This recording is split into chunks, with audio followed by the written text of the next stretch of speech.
we all underestimated Thomas Frank. No, I don't think we did. Hold on. With regards to how much of a big job it was going to be for him to get off to a great start as Spurs manager, because when you're at Brentford, we've talked about this before, at the beginning of the season, it's stay up, and if you can get top 10, happy days. Spurs, totally different brief. Totally different. He's had two, I wouldn't say tough games. The first game you play newly promoted side. At home. At home. So you saw, even though they had a great history of conceding very few, that was in the Championship. So you'd expect Spurs to win that game.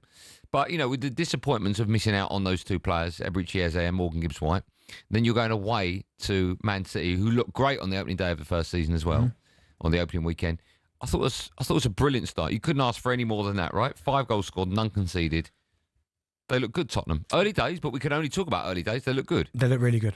I mean, it's a fixture, by the way, that they've been really, for whatever reason, they just seem to have Man City's numbers. They've won the 3 out of the last 4 in all competitions.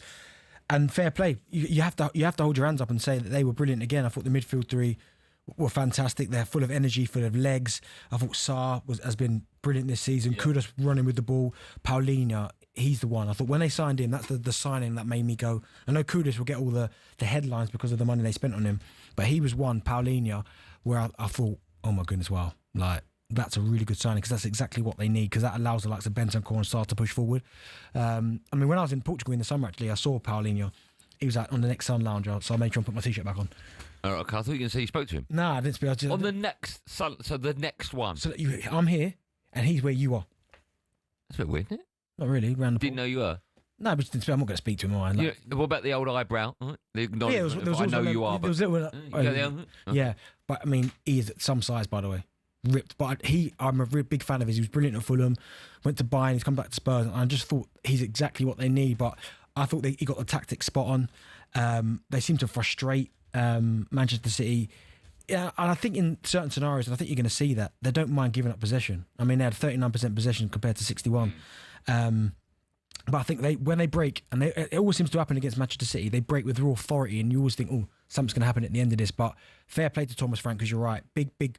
A lot was expected, and not because they finished 4th bottom last season, but just because it's Spurs as a football club, they expect better than where they finished last season. And I think he got everything absolutely spot on. So we've seen it before with Spurs. Angie's first year, I think after 10 games, they were top. They're flying high, right? And for whatever reason, they got a lot of injuries that year, but it just didn't work. It happens to everyone, doesn't it? It does happen to everyone.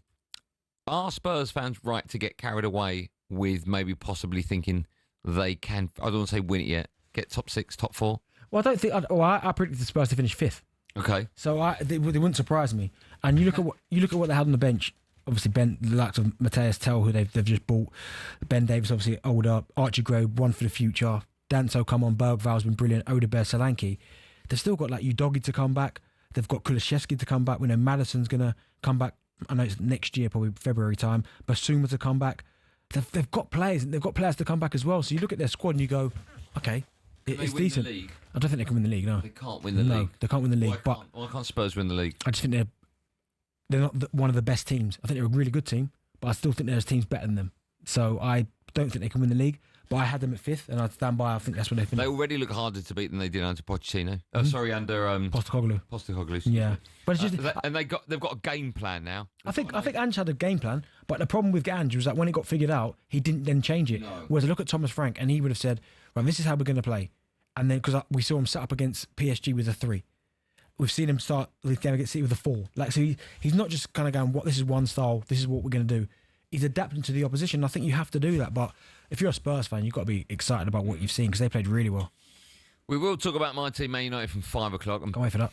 By jingo, I've got stuff to talk about there. Absolutely useless they were. But we'll talk about the complete opposite of that. That's Tottenham. They're flying high at the moment. Bentley thinks they can't win the Premier League what do you this think? season.